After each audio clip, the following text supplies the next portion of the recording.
Welcome to Reclaim, a podcast for women, by women, on conversations that matter. I am your host, Thais Sky, international speaker, teacher, and a certified life coach currently working to become a licensed psychotherapist in the state of California. Join me here every week as I offer thoughts and interviews on what it means to reclaim your humanness in this messy world.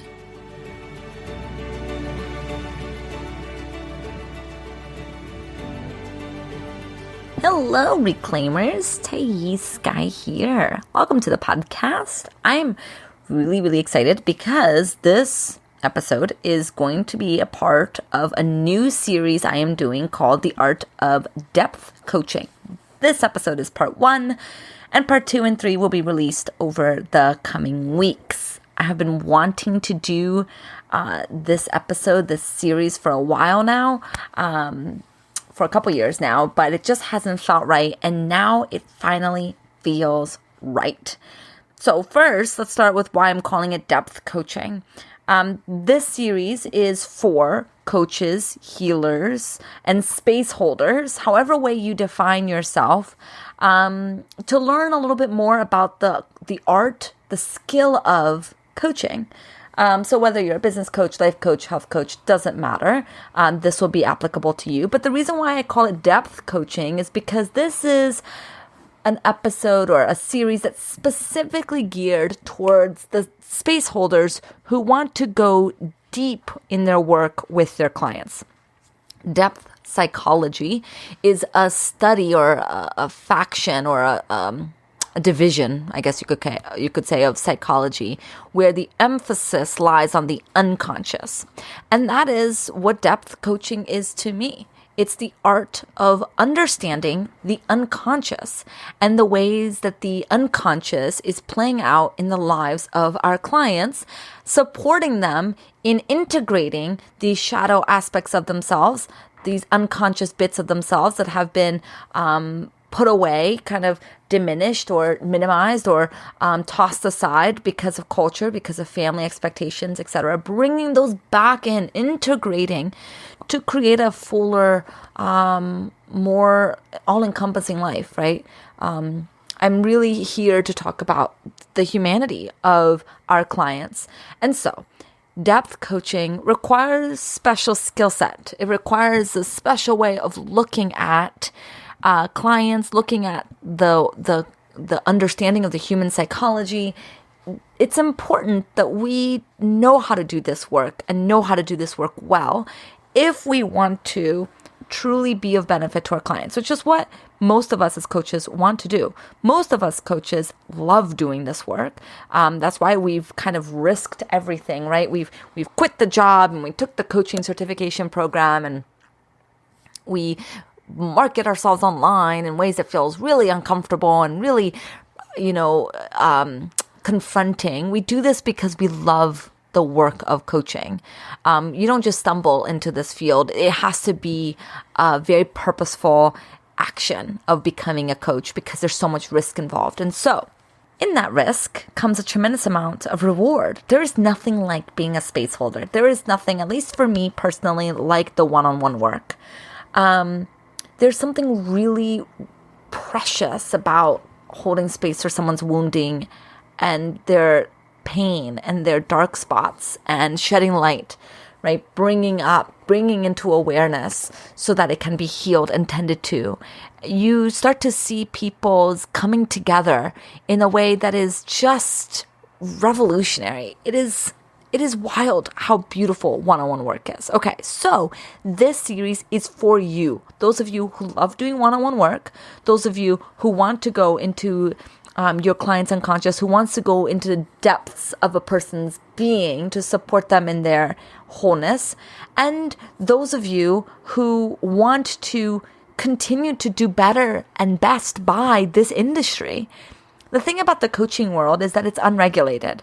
That's good news and bad news. The good news of an unregulated field is that you have people who have found ways of doing this work that goes outside of the traditional paradigms of healing, which has, for the most part, been held by the world of psychology and psychotherapy. And the world of psychology is beautiful, and I'm going to talk about that in a minute. But it is also tremendously limiting. And so the cool thing about having this field be unregulated, I know some coaches who do ayahuasca with their clients. I know spiritual healers who do incredible, medicinal work. I already said that with ayahuasca. Let me try to think of you could do Reiki, you could do hypnotherapy. I mean, there's just so many different modalities that are accessible in the coaching world. So that's the good news about the fact that the industry is unregulated. The bad news about the fact that the industry is unregulated is that there's no rules. So there's a lot of really, really shitty coaches out there who see coaching as just like a way to make money. A quick buck, sell some courses, make it easy, make six figures, make 6 figures, boom, done, shakalaka. That runs rampant in this industry. And I have been a coach for over a decade, and watching the industry and the ways that it has shifted and changed, there's a lot of parts of it that are quite embarrassing, that I really wish wasn't a part of the world of coaching. And may I add, parts of it that I completely benefited from and did. The marketing where it was my life, this lifestyle marketing where my life is the best life in the world, and you want to be my client because then I'm going to teach you how to live my life and live this glorious life. I've done that. I've done that type of marketing. Now that feels really yucky, but I thought that that's what you had to do. So there's a lot of parts of this industry that doesn't feel good. But here's what I know to be true. If you go to any other industry, if you're outside the coaching industry and you look in, most people don't take us that seriously, because they see it as kind of woo-woo and frou-frou and outside of modalities that have been traditionally seen as helpful, like therapy. I mean, mental health is still so in the fringes of society. It's just now becoming more and more normalized, but even now it's painfully being more normalized. It's still very painful to talk about mental health in certain circles. So coaching is looked at as, in some ways, as not a respectable field. Because of that lack of regulation. And I think that that's a shame, because I think coaching can play such a cool role in this work. There is space for coaching. We just have to, as coaches, now be part of our own regulatory board. Not regulate others. That's not our responsibility of what other people are doing, but regulate ourselves. We have to be in integrity with this work. We have to do this work right, not just for our clients. Yes, that's important, but also for the industry. Because when we do this work right, when we do this work with integrity and with responsibility, then people are going to take this more seriously. So one of the missions of this series is to support you in being in that integrity. I want to share what I know, my thoughts, my feelings about it all, so that maybe we can all start to kind of say yes to being inner regulators, so that our industry can flourish and can succeed. Now, this is not the first time I've had this conversation on my podcast. In fact, two come to mind. I've had a conversation with Alianka about the coaching industry, and I've had a conversation about Megan Hale, who's a psychotherapist, or used to be a psychotherapist, is now a life coach. Not a life coach. I think she focuses more on business coaching. But what is the difference between coaching and therapy? So those are two episodes that you can go into the show notes and you can check out. They may be helpful for you if you want even more of this. So this is not the first time I'm talking about it, but this is definitely the first time that I'm talking about it in this specific way, with this specific intention of really supporting the conversation of how we can be better as coaches. And I'm not talking about be better in terms of marketing and business strategy. That's also what makes this different. I don't want to talk about business strategy. Sure, I do talk occasionally about business strategy with my clients, and I will continually, especially if they are entrepreneurs, because it's such an integrated part of who they are, is their identity as a entrepreneur. But there's, I think, a lot of that already. In fact, most business coaching schools are really geared towards business, right? Like the business of coaching. This is not about the business of coaching. This is not about the marketing of coaching. This is about the skill set of coaching. This is how to be a good coach. Because at the end of the day, being a good coach is what is the most important foundational element of a coaching business. Yes, I was surprised when I first really went into my business 5 years ago. So I've been coaching for over a decade, and then 5 years ago, a week ago, I quit my job, moved across the country, and went into coaching full time. And I was surprised by how little time was actually spent on one-on-one work and actually doing the coaching, and how much of my time was spent on marketing. That was surprising to me. That was not anticipated. But when I started to really focus on being a good coach, everything else thrived. Because my clients would refer me, my clients would talk about me, my clients would continually work with me. They were getting results and wanted to continue that relationship. And that was so much, it helped my business so much. It burgeoned my confidence. And once I felt really confident in my work, it was easier to talk about it. Building your capacity as a coach is an instrumental part of a coaching business, and it's a part that not a lot of people talk about. Like I said, most coaching schools focus on the business of it. This series isn't about that. This series is about the art of doing coaching work. And we're going to be talking about both the skill set and the capacity, because they're both one and the same, but they're also different. Capacity is our capacity to hold complexity of our clients by doing our own work and knowing where their work is rubbing up against our work. And then skill set is the actual skills in the coaching sessions of how to help them go deeper. We're going to be talking about both of those things. Okay. So let me share just a little bit of background so that you know who I am and where I'm coming from, because I think that that's important to contextualize this material. I became a coach 10 years ago, a little over 10 years ago. My initial stint was as a health coach. So I got a health coaching certification. It taught life coaching. It taught a lot about food, and it taught the business of coaching. And realized very quickly, didn't really like being a health coach, shifted into life coaching, and kind of been there for a long time in figuring out, like, how do I want to show up as like the best life coach for me? At the time, I had been working with a healer for a few years, and she is not licensed psychotherapist, but the work that we were doing was really deep work. And it was through so much of my own work with her that was supporting me in being the coach that I wanted to be. That's one of the things that's really important, our own work. Our own work, the depth that we can go is what will support the depth of our clients. Okay, so was doing work with her, and I'd been working with her for a long time, doing my coaching, and then eventually it was time for me to really take this seriously. Moved across the country, quit my full-time job, and then became a coach full-time. Like, this was my only income. That means I had to work. And what I have found in that work was just a profound understanding of the human experience. I mean, just the amazing capacity that people have for transformation and for growth. It was just beautiful. And I was doing pretty deep work. And by deep, I'm talking about unconscious work, but also I was doing trauma work and supporting people, particularly with complex trauma, childhood trauma, in rebuilding themselves after that type of trauma, which is insidious, right? Like complex trauma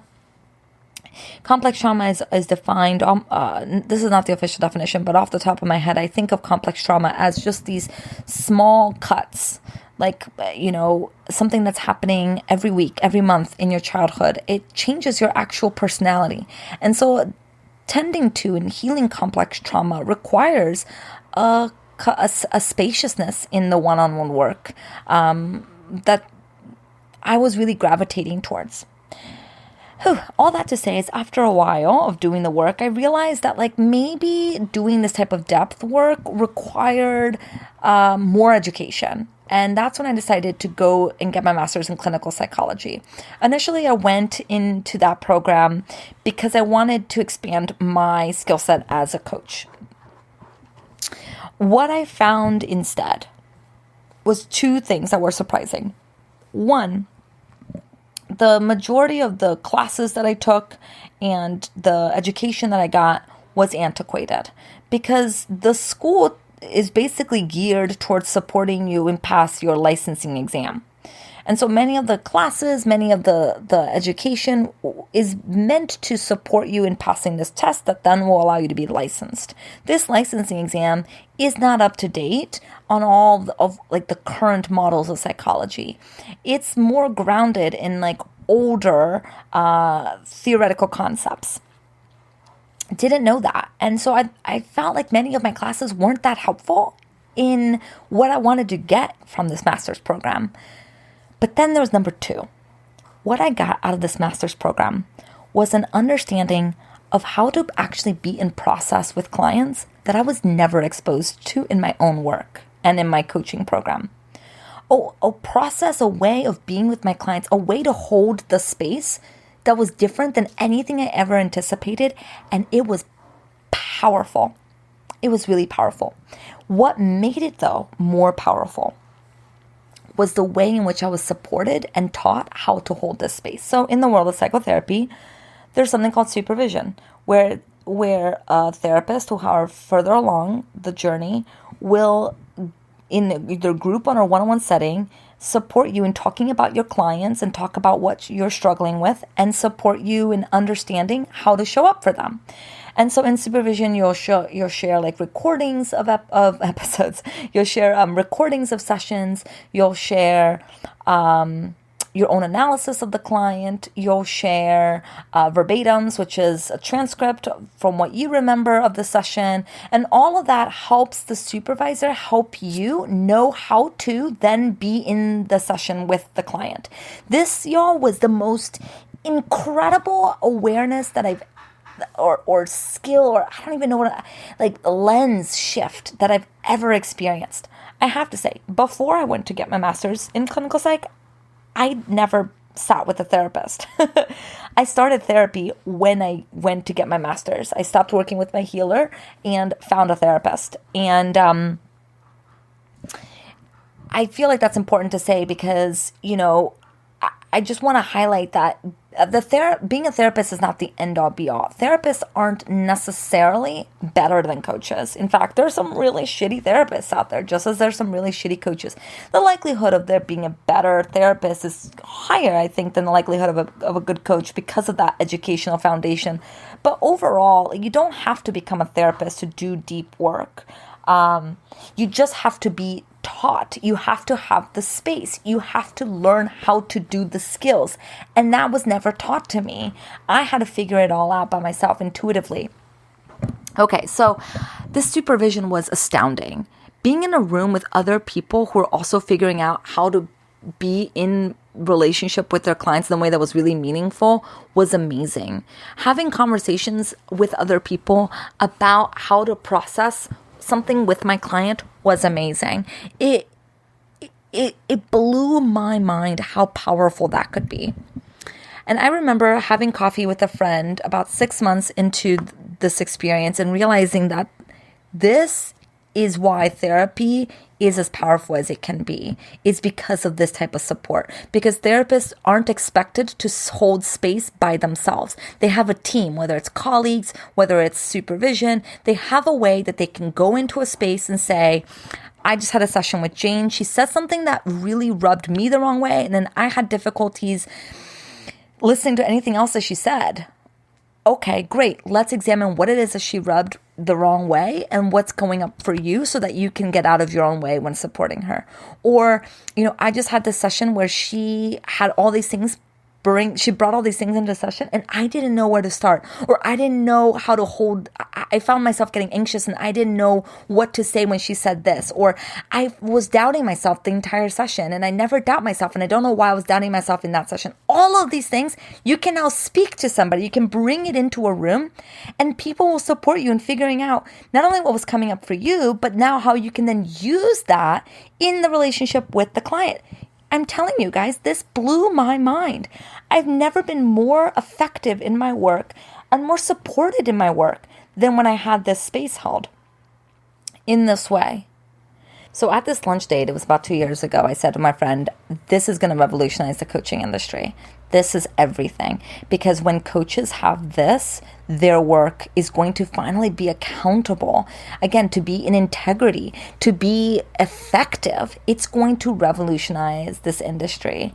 And now, 2 years later, I finally feel prepared to offer that. So I am currently opening spots for mentorship with me. There's a group option and there's a one-on-one option. This is rolling admission basis. So at any point in time in the future, you feel like this is what you want, you can reach out to me. You can go to thayssky.com/mentorship, or you can go to the show notes and click the link to get to that page from there.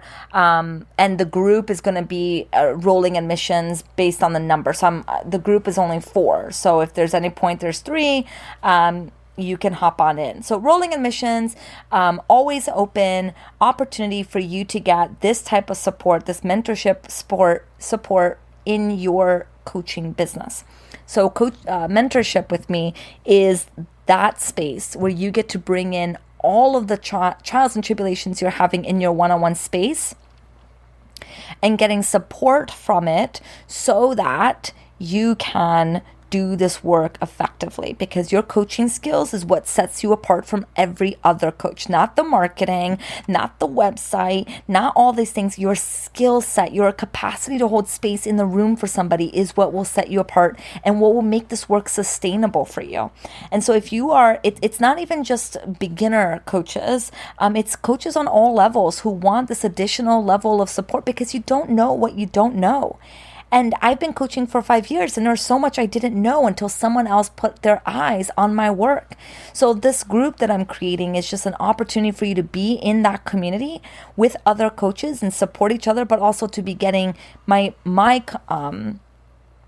perspective as both in the world of psychotherapy and in the world of coaching. This is a really unique space. I haven't seen this be created in this form from anybody else. And I'm really excited to be offering this to the world. In the group, there's already 2 spots taken. So we have 2 spots left. You can go to thayssky.com/mentorship if you want to learn more and sign up. Really excited about this. It's been a long time coming. This is going to revolutionize the industry. I have absolutely no doubt. Okay. So now that I've shared my story, I want to talk about the biggest coaching mistakes that coaches make. None of this is due to like bad coaching. This just tends to be out of a lack of education. And the more we know, then the more we can do better. Also, all of these mistakes, I've written down 9 here, I've done. So I'm not speaking as if I am holier than thou. I've made all these mistakes, and through support and through my own work, I have slowly started to shift away from these mistakes. And also, I want you to all think of these mistakes as lying on a spectrum. Okay, so mistake number 1. Ignoring body language and the ways the client's unconscious is communicating through the body.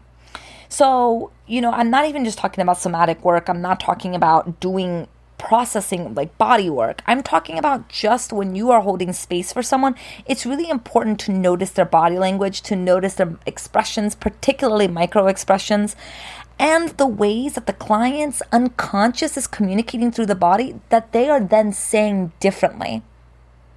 I had a client who was so aware say to me, I noticed that this whole session I wasn't able to look at you in the eyes.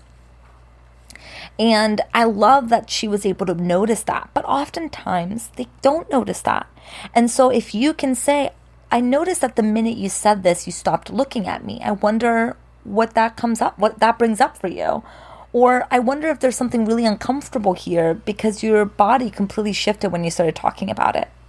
The reason why it's important for us to go to that level is that there is a difference between content and process, right? Content is when our clients bring in a lot of stuff that's going on in their life. Okay, so Bobby did this, and then Susie did this, and then they did this, and I did that, and do. It's the storytelling. Storytelling is amazing, and it helps us gain insight into their lives, and it helps us understand patterns, and all of that's great. And there's nothing wrong with content, but if the whole session is content-based, nothing's going to shift, because what creates shifts is dropping from content and into process. And process works means slowing down, being in the present, noticing the body, and being in the emotions. Being in conversation about what is arising here in the moment. So recognizing and talking about body language, noticing when things shift, can help us deepen from content to process. Now, it's not always appropriate to bring awareness about the body. For example, if they're talking about something really intense, and you notice that their body is going through all sorts of experiences, they're collapsed, their shoulders are down, let's say that they're crying, it may not be the most useful thing to, in that moment, be like, I notice that you're crying right now, right? It may be more appropriate in those moments to just let them cry, have them go through that experience, and then after the fact, whether it be the next session or whenever, to talk about it. Okay, so it's important. Timing is important. But let's not ignore the body. Again, this is beyond somatic work. Somatic work is important. It's a niche. It's a way of seeing a client, and there's so much healing that can happen in somatic work. But not all coaches want to do somatic work, and you don't necessarily have to do somatic work in order for your work to be transformative, effective, etc. If you want to do somatic work, great. But I'm just saying it's not the only modality. But if you are ignoring the ways that the body is communicating, then you're missing out on tapping into the unconscious. And in-depth coaching, that's what we want to be accessing and recognizing and naming and being with, is that unconscious. Okay. So the second kind of major pitfalls that many coaches fall into, responding to clients' resistance as a sign that they are not committed. Now, this is, I think, like coaching 101 that I received, is that when a client is not paying or is late or isn't really engaging in the session or showing a resistance in any form, the response as a coach is to respond as if that this resistance means that they're not committed. So whether that means like reminding them that they committed to this, whether it means kind of bullying them about finances and about how they're late. I mean, there's so many ways that we as coaches respond to things thinking that that's all it is. Like resistance just needs to be confronted, and that somehow if a client has resistance, our role as coaches is to diminish their resistance, right? Is to tackle their resistance, is to battle their resistance and help them see that they're getting in their way. And that I think really, really misses a lot, because clients are always communicating to us, always. If they're late, if they're always on time, if they're eager to do the work, if they're not eager to do the work, if they're done the homework, if they haven't done the homework, if you offer homework, all of these things are your clients communicating something to you. That something is important, because that something will then inform you of how that client is probably understanding and perceiving the world. That is process over content. So when it comes to money, when it comes to, you can, if a client is late payment, you can go into a session and tell them that they're late in payment, that they have to pay, and then do that, or not have a session until they pay. I mean, there's so many different ways that you can get navigate that. And on top of your own boundaries and respecting your own boundaries, maybe there's some space for you to sit with the client in that discomfort of not having paid and really explore what is happening. Because odds are they're not paying, they're having complicated relationship with money. And money tends to connect to so many other things. They're probably always late paying or paying late in a lot of different ways. That's important. That's important. Maybe they don't have the capacity to do this work right now, financially speaking. That's important to know. But you'll never know it if you don't explore it. And oftentimes, as coaches, we really miss the opportunity to explore a lot of things because, again, we think that what's happening is just on the shallow level. Everything is worth exploration. I noticed that you're 5 minutes late, and you've been 5 minutes late on every session since the beginning. I wonder about that. What are your thoughts? What does that bring up for you? Let's talk about it. I wonder if you're late to other things. I wonder how other people respond to your lateness, etc., etc. So resistance is a good thing. When resistance shows up, let's examine the resistance instead of trying to bulldoze it. Because bulldozing resistance is only going to mean that they won't have developed the tools to sit with their resistance and move through it themselves. So resistance is not a bad thing. Nothing is a bad thing in coaching or therapy or anything. It's all good. It's all information. And that information can help us in break patterns for good. Okay. The next major pitfall is underestimate how trauma presents itself in clients. Now, trauma is one of those words. There's a lot of people that are calling themselves trauma-informed, and that's supposed to mean something, but it really doesn't. Just because you have navigated your own trauma doesn't mean that you now have the ability to hold space and process other people's trauma. And I think that's really important to name that, because I think that that's what a lot of coaches are doing. Trauma is actually it's a very specific way of understanding and working with people, and that needs to be really respected. I remember buying a book from a really well-known coach who I will not name, but I have a lot of feelings about. Buying a book from this coach. The book ended up being horrible, but a part of the book was like you got to access like online trainings that he did in person. So he did like a few online trainings and we recorded them, and you got access to those when buying the book. And so I watched the recordings, and in it he did this Kundalini yoga class, and then he did this process work, and he had someone sit in a hot spot in a chair in front of everybody, and then like took her down into her depths, and then opened up all this trauma, and she was crying, and then he just moved on. Like, he didn't close her back up. He wasn't responsible with her trauma.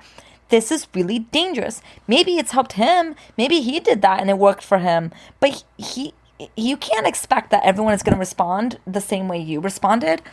So we want to be really gentle with how trauma presents itself. And the thing about coaching is that we aren't taught in most coaching schools how to know that trauma is even coming up. So even if you're not doing trauma work, if you're not taught how to know when trauma is coming up, how are you then supposed to address it?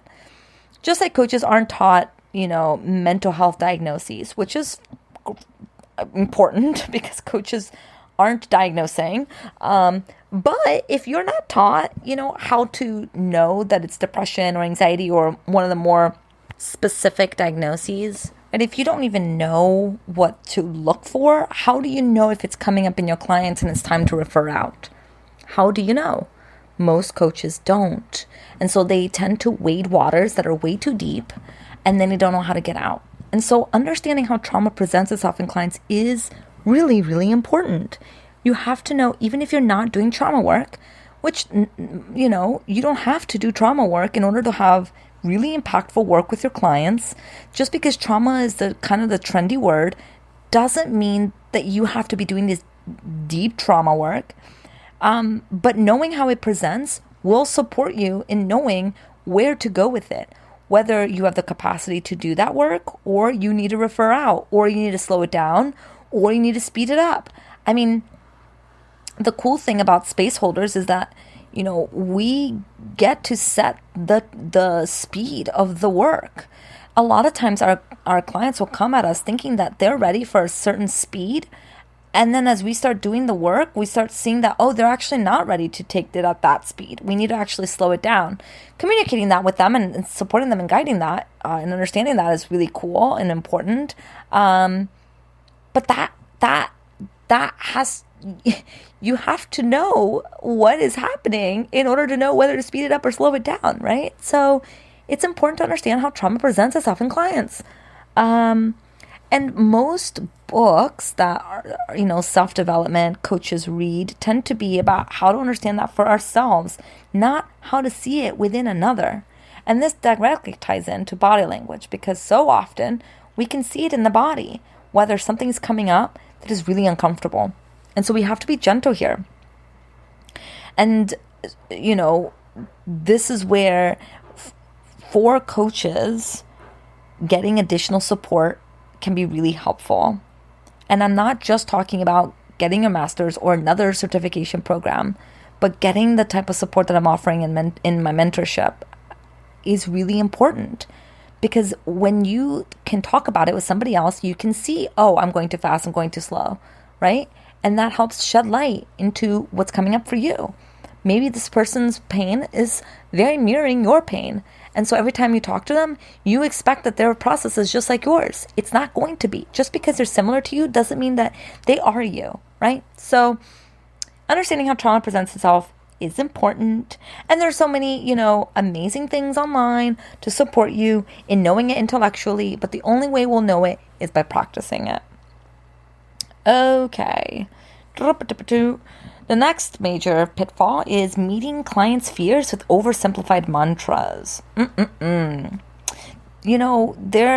talk about this in depth in so many of my episodes and on Instagram is the shallowness of mindset work, right? Like how mindset work is important, but up to a point. After a while, it's like putting a Band-Aid on a major cut. So when a client comes in with fears, telling them to just repeat, to believe in yourself or to give them a spiel about how worthy they are isn't actually going to do much. It may help them in an hour after they hang up with you or a day, but people's fears are deeply rooted. And so it's not going to be enough to just give them a mantra, to just tell them to not feel that way, or to just tell them that this is what they should think instead. What we want to do is we want to tap into the base of the fear. We want to start to get into the different layers of the fear and really support them in feeling that fear and holding space for it in a different way. We don't want to eradicate the fear because that's not possible biologically. We want to help our clients develop a different relationship with our fear. And when we give them mantras or kind of mindset hacks, we're diminishing the complexity of their fear and how rooted it is in some real painful shit. And that needs to be tended to. Okay? Okay, the next one is expecting that just because it worked for you. Before I go on, so like what you can do about it, right? Because this is a part of this conversation too. Is like, what can you do? So the way that we can address this is when fears come up, is to get curious about it. To let the client associate with what comes up as they think about this fear, how it feels in the body, really getting them to like root and understand their fear, and then letting them, as they're talking about their fear and being in the fear, it expands their capacity to be with the fear without responding to the fear. So let's say that there's a client feels that they're really afraid that they will always be single. Maybe that's really important for the client to be in a relationship. Saying them like, of course you're not going to be single forever. Like you deserve to be with you deserve to be with a great partner, and like a great partner's out there for you. That, may be helpful, but it's not going to get to the deeper layers of that fear, right? So instead we can ask, what is it about being single that really terrifies you? What does that bring up for you? How does that feel in your body? How does this maybe have some deeper connections to lovability? How is it, usually there's tendencies of feeling really alone in life and feeling not partnered, so like examining that aloneness and the origins of that aloneness and how they probably didn't really have people to make sense of things with them and that really saw them and related to them as a child. And like, can they sit with that and examine that and explore that? Right? So these are all ways that we can expand our clients' capacity to cultivate curiosity for themselves and problem solve in their own life, without just giving them some cliche, a mantra that will, take away their pain.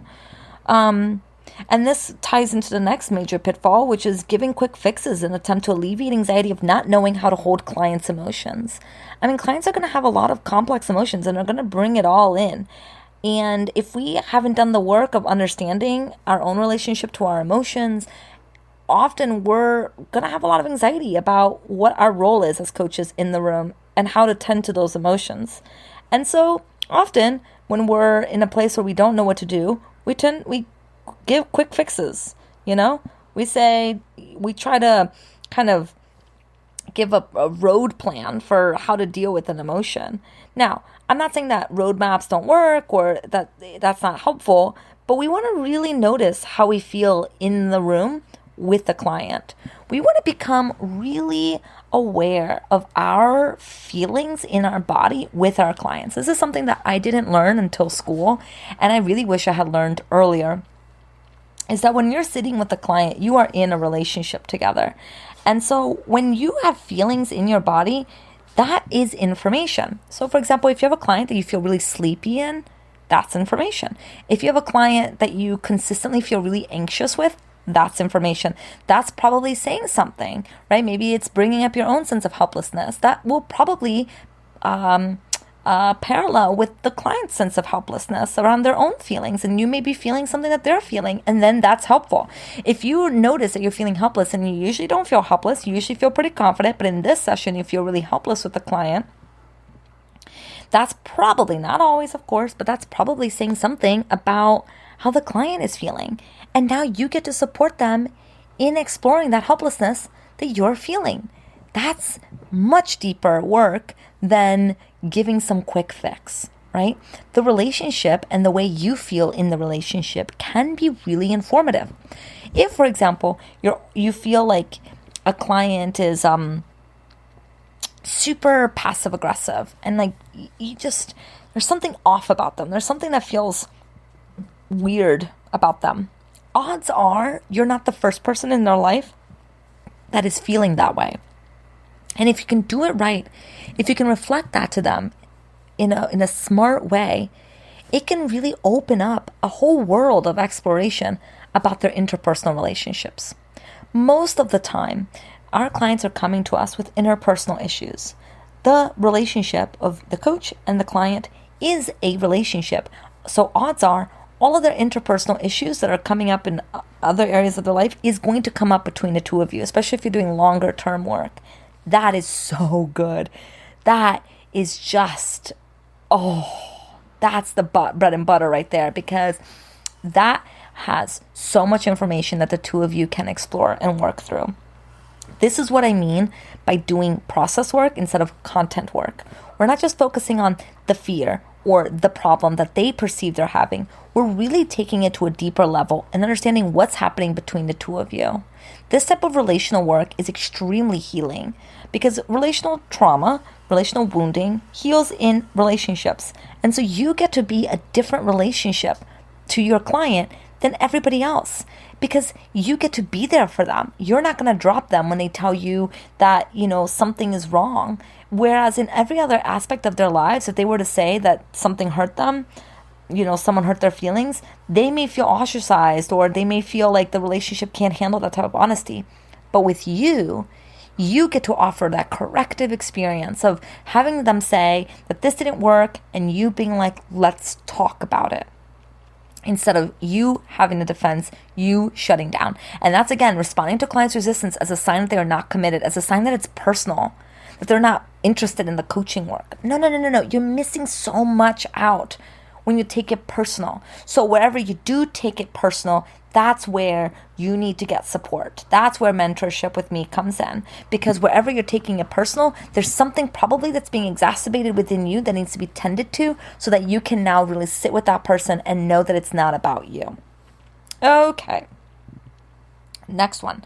Expecting that just because it worked for you, it's applicable and helpful for all clients. I talked about that earlier.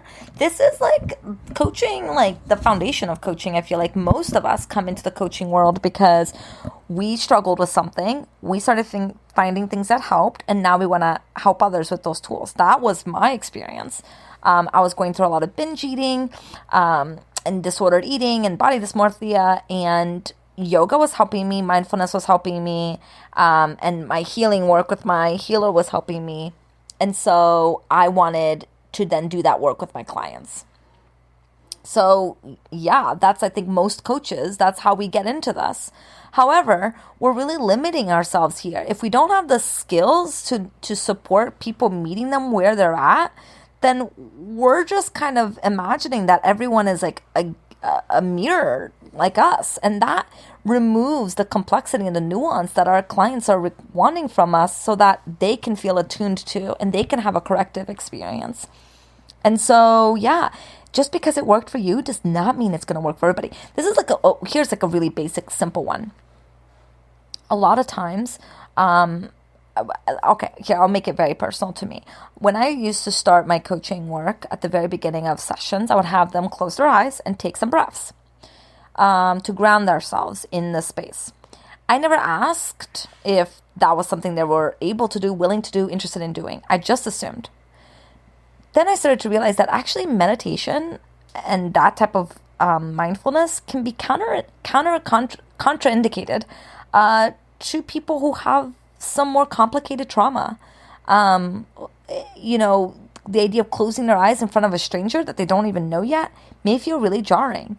And so bringing like that trauma-informed lens to the work is important, because now I ask permission, or I'll say, if you want to close your eyes, you're welcome to. I'm going to. You don't have to. Giving them permission to show up in all of themselves. There may be clients who have, complicated stuff with their bodies and discomfort and chronic pain. And the idea of slowing down and breathing with you is not comfortable. And so you forcing it on them isn't going to heal them. It's actually misattunement. It's a miss. And every time there's a miss, there's a rupture. And even if you're not communicating that rupture, because maybe it's all happening unconsciously, like the client isn't even aware of it, it's creating a problem, a dissonance between the two of you in the relationship, and that is ultimately going to come out in some other way, or at least it's going to keep the client from feeling like they can really trust you and feel safe in the space that you're holding for them.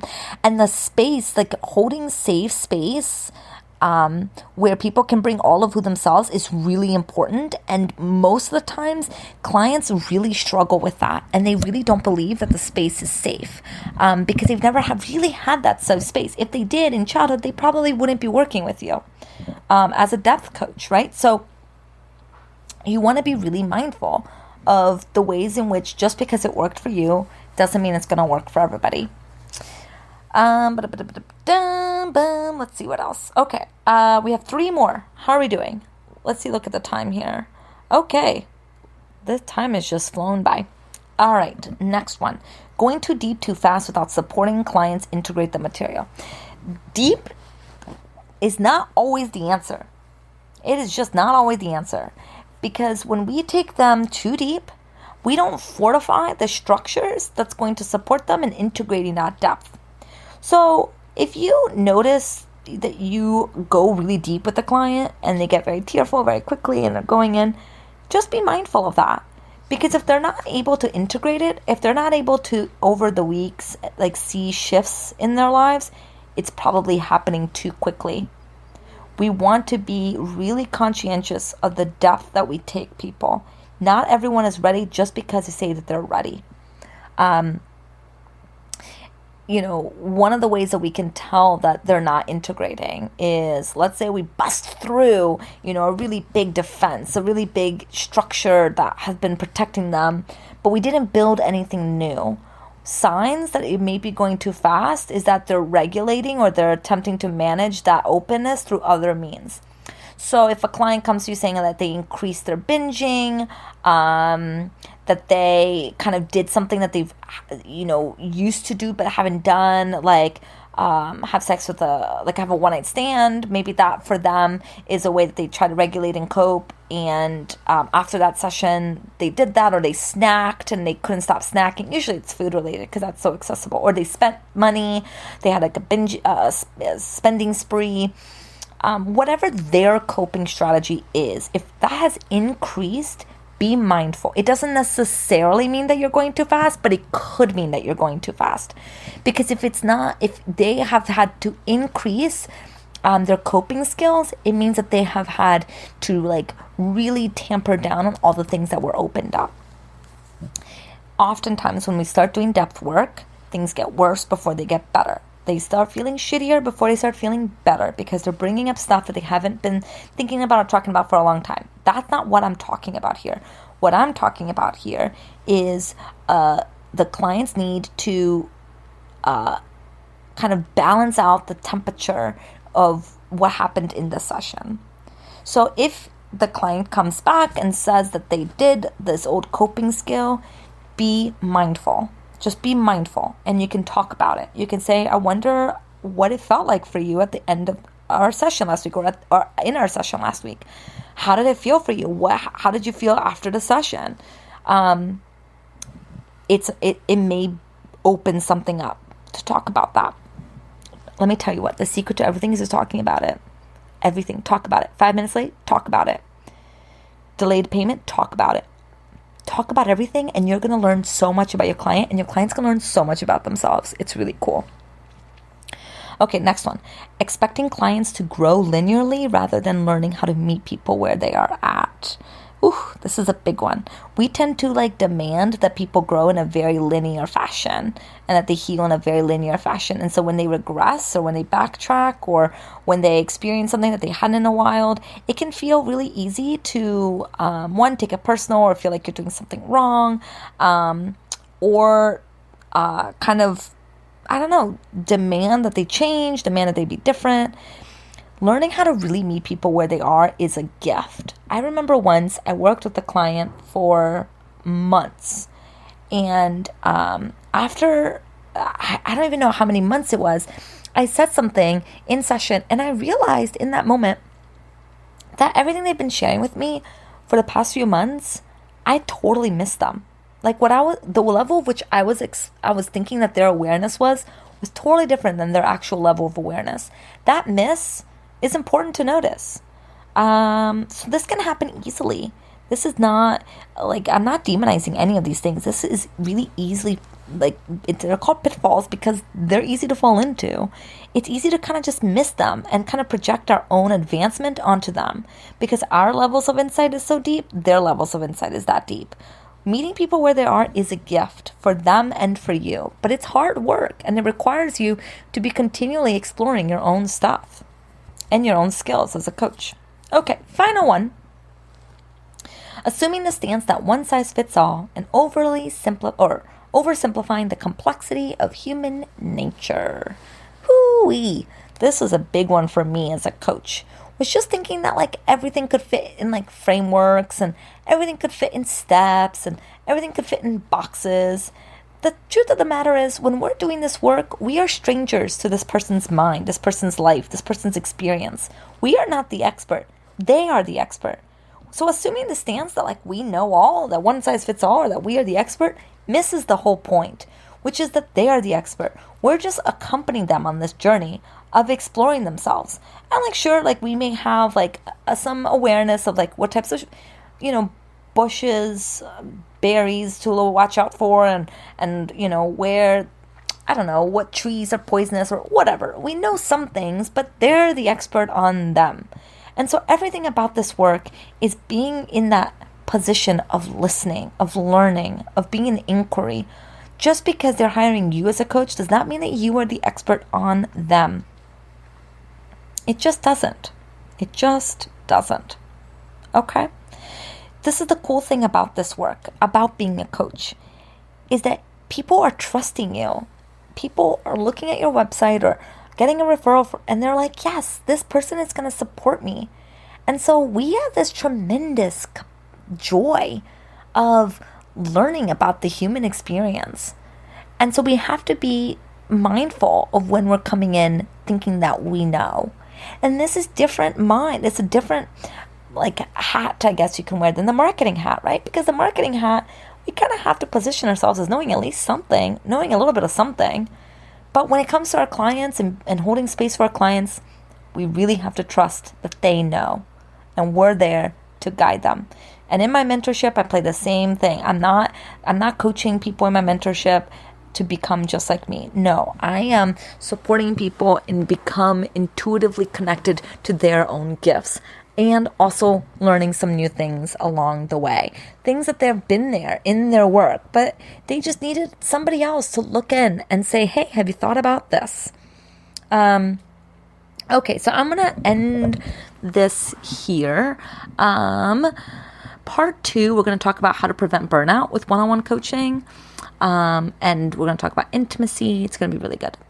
I'm gonna talk more about what it means when I say that coaching is a relationship, and like exactly how you can use that in a effective way in your coaching work. So that will be part 2. And in part 3, we're gonna talk about how to actually go deep. What does it mean to go deeper? What does it mean to be trauma informed? How trauma may be showing up? And like we're going to talk about even more about why deep isn't always the best and how we can navigate this complexity.